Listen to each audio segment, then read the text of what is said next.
Hi, thanks for joining me and welcome back to the channel. So what I want to talk about this week is a new record that was just released last week. Well, I say new record, new reissue that was just released last Friday in fact, so today's Saturday, so 8 days ago.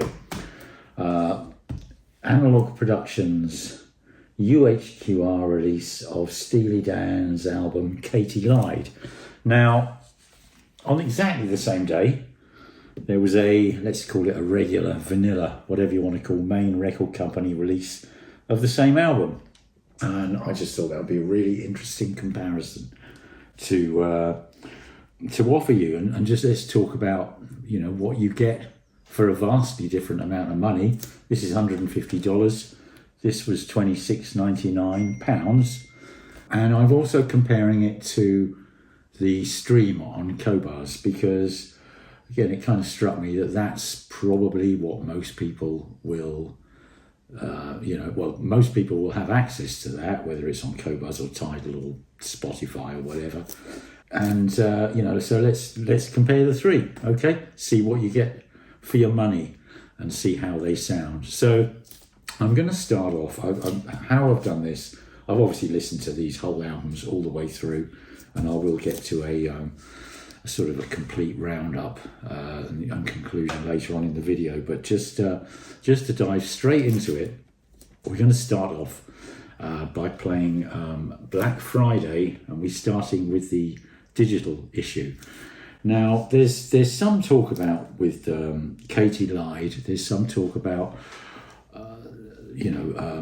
Donald Fagen and Walter Becker, the sort of the two main men behind it, were not 100% happy with the sound, down to the DBX encoders that they used. Okay, but for now, let's just talk about Black Friday. So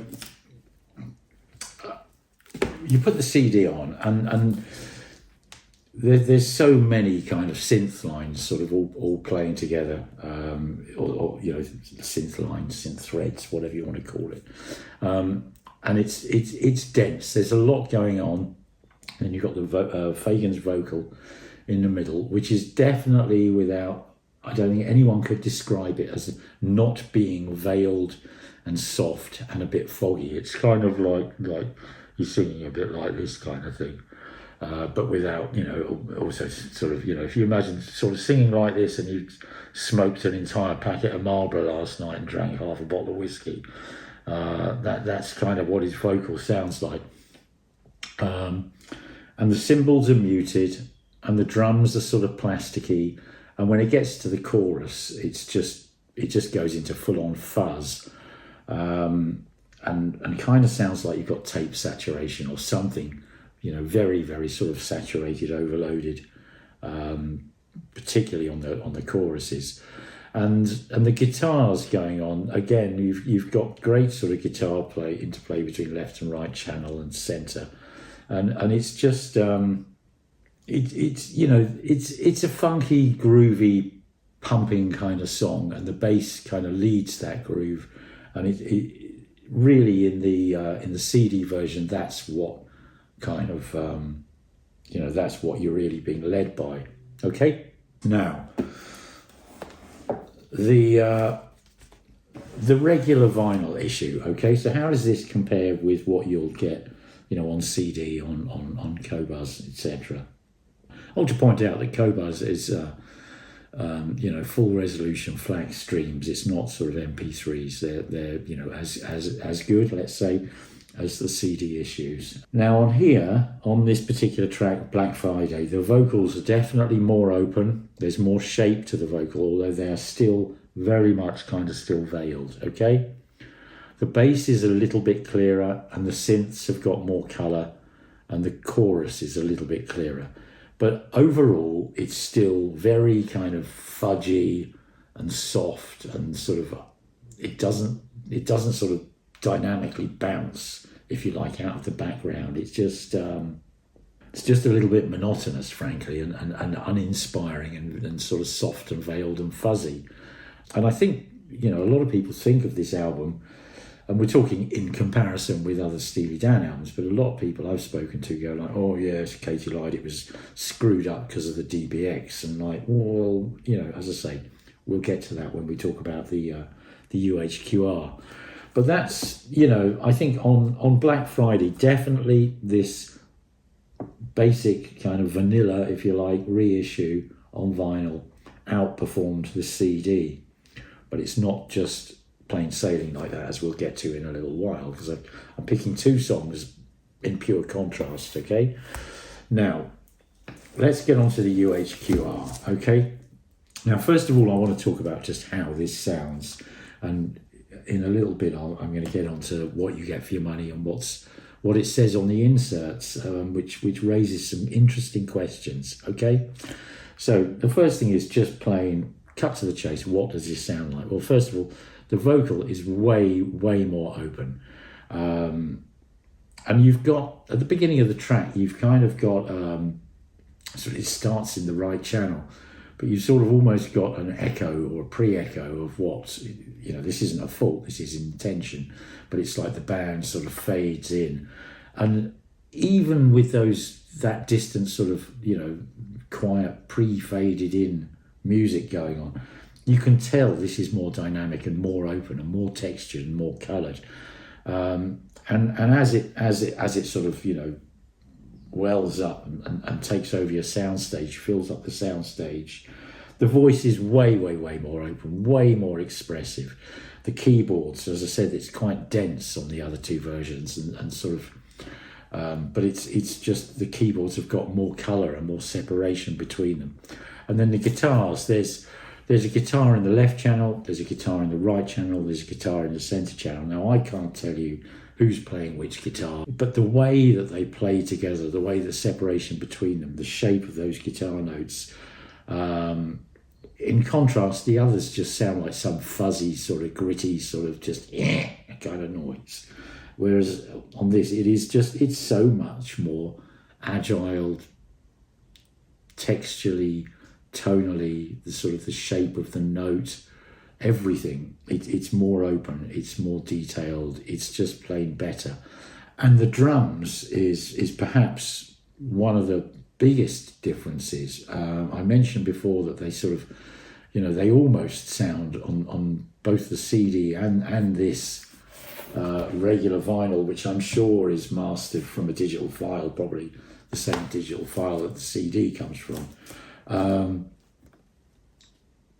The bass is just more agile, there's more depth to the bass. It's not louder than on the other two, it's absolutely not louder. But I think the other two rely on pumping the bass up to drive the song. Whereas on this, you've got the shape and the texture and the sort of the ducking and divingness of the bass melodies. But it's the way that the drums play with the bass. And it's just, on this, it's the kind of the slip slidiness, the sort of the subtleness of the timing, the way the drums play the groove. It's in another league, okay? What I want to do now is I'm going to go to another track, which I'm just picking out. And the reason we're picking this out is because it's a slightly different verdict. And what we did for this track is we played the UHQR first, then the regular vinyl, and then the Qobuz stream. And I'm just particularly choosing this track because it reinforces some of the things that we found, and it actually asks other questions about some of the other aspects of it. So again, the track we're choosing is Daddy Don't Live in That New York City No More, which is possibly my favourite track on the album. It's so bloody groovy, it's so kind of funky. And as I said, I think, you know, for I'm not the world's greatest Steely Dan fan. If I had to pick my favourites, I think, I mean, you've got to bear in mind, I've only heard this on you know, sort of Friends 70s and 80s pressings, and myself on you know, on digital streaming, basically, whereas I've heard most of the other albums now on UHQRs, okay, which generally sound better. I'd have probably said Can't Buy a Thrill was my favourite, but this is really challenging it. It's I just love the tunes and the funkiness of it. You know, I know some of the other ones are just absolutely stellar sort of sound quality, kind of almost like a Dire Straitsy sort of fanaticism over the technicalities of the playing and the production. And that's not to say that this one isn't, but it's just got a fantastic free swinging groove and kind of slight sense of humor, I think, too, which I just love it. It's brilliant. Anyway, Daddy Don't Live in That New York City No More. Okay, so the UHQR, it's just absolutely bloody magnificent. It's got such a fantastic groove, absolutely amazing.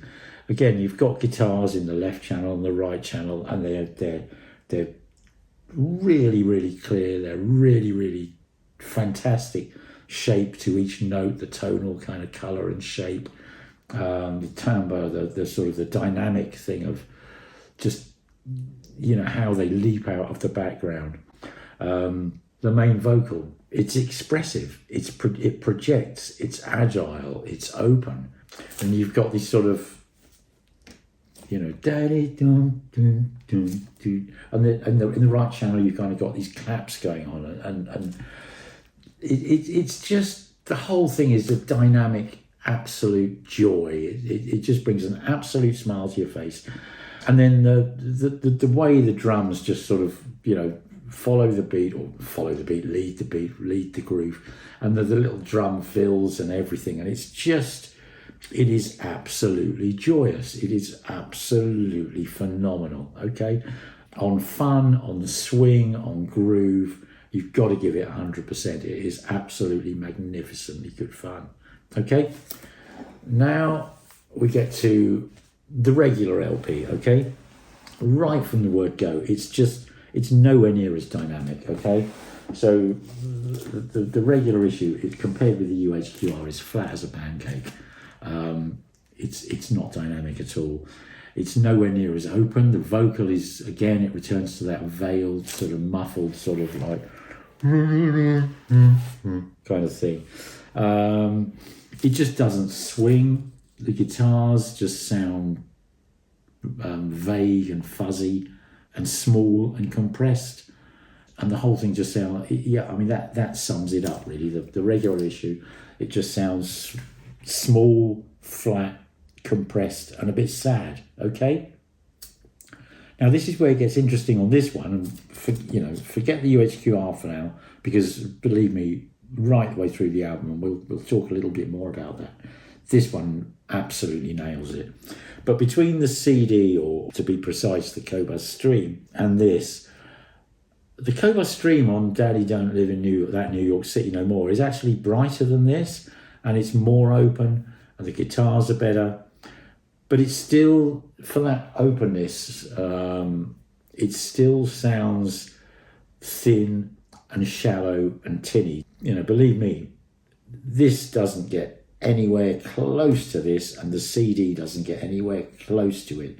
It's absolutely in another league, and I think, you know, it really is a case of, having heard this, there's no way I could listen to the other versions again. They just sound utter crap in comparison, to be perfectly honest. They really, really, really, really, really do. Now, there's a couple of other things I want to mention here. Okay, we've discussed, and you've got, for those of you who just want to know which one's best, absolutely no comparison, the UHQR. But there's a few little things I want to talk about, and I'll start talking about this. So here we are. If you can see down here, we've got made in the Czech Republic. Now, I very recently did a video, which I'll put a link to up here, where I talked about pressing problems and pressing plants and all the rest of it. And of course, the UHQRs from Analogue Productions are pressed in Chad Kassem's own pressing plant, QRP, which is absolutely in the top flight. I'd say it's within the top. I don't say the others are better, but it's in the top 3 pressing plants in the world, in my opinion. Give it equal first place. Whereas this is in, not particularly good. Now, I'm showing you this because this is not the inner sleeve that this came in, okay? what I will do now is I'll just insert a picture of how this record came from new, and you can see it's absolutely, utterly filthy, okay? Covered in dust, absolutely covered in dust. And more concerning, if you look at the, if you look near the leading groove, just the first sort of centimetre or so of music, you can see there's kind of like an oily sheen. You know, that's just something that just plain, you know, concerns. It's not good.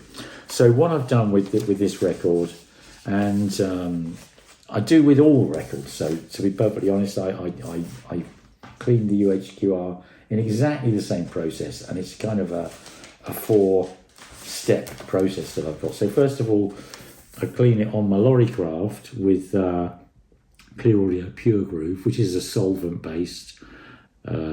You mix either IPA or ethanol with it, and it's got solvents, and basically it chemically cleans the record, and then you vacuum that off, and then I put a rinse of mostly distilled water on, vacuum that off, and then I put them into the degritter, which is an ultrasonic cleaner, and you can see here that I'm degritting the UHQR. But again, this is a 2-step process. I've got 2 separate tanks, and the first tank has a very small amount of cleaning solution in distilled water, and the second tank is just 100% distilled water to give it a very thorough ultrasonic rinse. And as I say, both these records had exactly the same treatment. And then finally, I demagnetized them on my Furatech Demag, and you can see the UHQR here on the Demag. And then, you know, then I conduct these tests. So the thing I really wanted to, you know, explain is I've already talked about how they sound differently, and here's maybe a little bit of why they sound different, because apart from the fact I think this is mastered from a digital file, you know, the quality of the pressing, the quality of, you know, GZ Media in the Czech Republic is very much lacking, okay? But I will say that this record is actually flat, and once I cleaned it, it looked, you know, it cleaned up fine, but it didn't sound great, okay? So that's one really big plus for the UHQRs. Now, what I want to just run through here is what you actually get for your money. You get a very fancy box, which some people love and some people hate. You know, I kind of think that they're pretty elegant. I quite like them, but they do take up a heck of a lot of shelf space, and inevitably we're going to be paying for that. And I'll just very briefly just show you that you get, of course, big 45 RPM.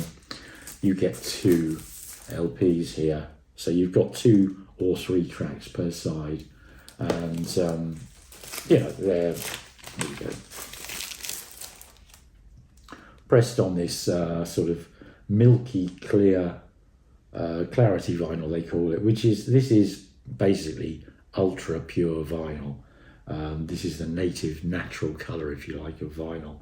It isn't sort of crystal clear, so, you know, records that are on crystal clear vinyl, I kind of wonder what they're made of, frankly, whether there's a higher proportion of acrylic or something like that in there. I don't know. But anyway, what you get is 200 gram LPs, which are pressed at QRP, cut from the original analog master tapes. A slight caveat on that, because this is a question I'm going to bring up as a sort of final point of this. And then in here, what else you get of interest? Well, of course, you get a very beautiful cover, high gloss, numbered, and you get the lyrics on the inside there. So it's really, really nicely done. It really is. And of course, you can choose to keep your record in that on the shelf and just, you know, throw that out, or put it in put it in the loft for whatever. But anyway, the other thing you get, and this is what's interesting to me, particularly interesting, is some liner notes, and of course they're by Donald Fagen, so you can't get sort of more close to the source, if you like. Obviously Donald Fagen and Walter Becker, who's sadly now passed, but really they were Steely Dan. Now, I mentioned earlier about the sort of, Here we go. This is what it says here. Despite all our careful planning, a gnarly problem with the DBX noise reduction system resulted in the album sounding not quite as spreen as we had hoped, but still pretty darn good. And as I say, it sounds still pretty darn good to me. Whether it's the best sounding Steely Dan album or not, possibly not, but musically I love it, so I don't really give a monkeys about that, but it's interesting that he talks about this DBX thing, which is, you can go on the internet and everyone's talking about it basically. But this is what I find really interesting, because here's some photos of what I assume are the tape boxes that they made this from. Now, I might be wrong, that's just an assumption, but anyway, they found 2 tape boxes and they photographed them and they've put them here. Now, this doesn't say EQ'd master, it doesn't say EQ'd copy, it doesn't say flat copy, it says original mix. Now, in the normal sort of workflow of making an album, you have the session tapes, the multi-track, that's what you record onto, that goes into the desk, and then the mixer, the producer, the mixing engineer mixes it, and they'll add, they'll EQ each individual track, they might add a bit of reverb to each individual track, or selectively to different tracks. They might, but they mix the album, you know what I mean? And then the output of that is back in these days was sent to tape, 2-track tape, and that would be what's known as the final mix. Now, the final mix and the master typically are 2 different things. Now, often I would think, from the very rare occasions where I've heard a final mix and I've heard a master, I quite often think the final mix sounds better, because what the master does is it will, if the recording itself is good, if the recording itself is bad, then the mastering engineer's got one heck of a job on his hands, because he's got to, using sort of adding, maybe a little bit of reverb, ambience, EQ. He's got to try and make something, put lipstick on a pig, so to speak. You know what I mean? Anyway, these are the final mixes, the final mixtapes. And the interesting thing is, look, here we got DBX. I don't know if you can see that, but the DBX box isn't ticked. So these are NAB, that's the EQ of the tape recorder, which is fine. It's what you'd expect of the time. The other option is CCIR. Although it says here this is Dolby, so this is Dolby encoded, but it's at 30 IPS 2-track. So at 30 IPS there is only actually one EQ, so NAB and CCIR are kind of the same at 30 IPS, and actually what people call it is AES, I think, for the 30 IPS. But it's, this is a 30 IPS 2-track. Does it say whether they're 1/2 inch or 1/4 inch somewhere? I can't see that off the top of my head. Anyway, whatever. But these are the final mixes, and there's no indication that they're DBX encoded. So I don't know. I really don't know. Where was the DBX encoding done? Was the DBX on the multi-track, or was the DBX on the master? I don't know. But anyway, this is, I find, quite interesting. And there is no question that the difference in sound quality between this acoustic sounds version and that new issue and what's available on streaming, even high quality streaming, is the difference is, musically it's fundamentally different. It's massive. This is so much more open. It's so much more bouncy. It's more groovy. It's more funky. It's more detailed. It's more dynamic. It's more expressive. And a really interesting thing, I mentioned this to my wife with Joe. We were sitting listening together, and of course, we listened to the album 3 times. In comparison with the other album, the other versions of it, this one kind of, song after song after song, they just kind of fly by. And it obviously, each track is the same track. It takes, 5 minutes or 4 minutes or whatever it takes. But because it's so much more bouncy, because it's so much more engaging, because it's so much more involving, and it pulls you into it, and you're bouncing along with this, you just, the song ends and it's like, whoa, wow, that was exciting. What's the next song? Whereas on the others, it's, by comparison, you're kind of listening to a dirge. And this is something about great recordings and good hi-fi and great pressings, is it actually sounds faster. Records fly by quicker because you're not, basically, your subconscious isn't bored shitless listening to a dirge, trying to sort of tell yourself that this is entertaining and exciting when frankly it isn't.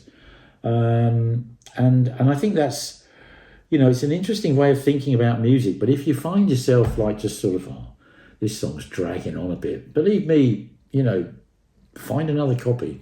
The one you've got sucks. Okay? And that's something that any decent, really good pressing will do, is it draws you in, it entertains you, it enthralls you, and songs fly by quicker, And I think that's probably all I've got to say about this. It is, I've worked it out. It was 4.5 times the price of the regular issue, from what I had to pay.